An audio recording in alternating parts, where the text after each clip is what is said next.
ফিলিস্তিনের গাজা উপত্যকা থেকে ইসরায়েলের আশদুদ শহরের দিকে রকেট হামলা চালিয়েছে হামাসের সামরিক শাখা আল কাসাম ব্রিগেড। রোববার রাতে এই হামলার কথা জানিয়েছে তারা। আল কাসাম ব্রিগেড এক বিবৃতিতে জানিয়েছে, ইসরায়েলি বাহিনী বেসামরিক মানুষের ওপর যেসব গণহত্যা চালাচ্ছে তার জবাবে আমরা আশদোদের দিকে রকেট নিক্ষেপ করেছি।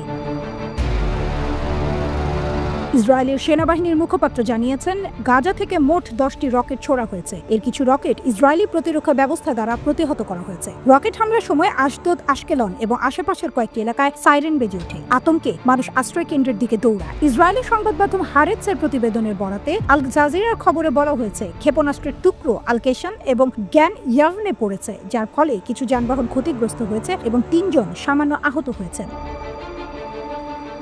এদিকে ফিলিস্তিনের অবরুদ্ধ গাজা উপত্যকায় নির্বিচার হামলা অব্যাহত রেখেছে দখলদার ইসরায়েল। সঙ্গে সেখানে 1 মাস ধরে পূর্ণ অবরোধ আরোপ করে রেখেছে দখলদাররা। এতে সেখানকার পরিস্থিতি দম বন্ধকর হয়ে পড়েছে। 2023 সালের অক্টোবর থেকে গাজায় অভিযান শুরু করে আইডিএফ। গত 1.5 বছরে উপত্যকায় মোট নিহত ও আহতের সংখ্যা পৌঁছেছে যথাক্রমে 50,609 জন এবং 1,15,063 জনে। এই নিহত এবং আহতদের 56% নারী ও শিশু।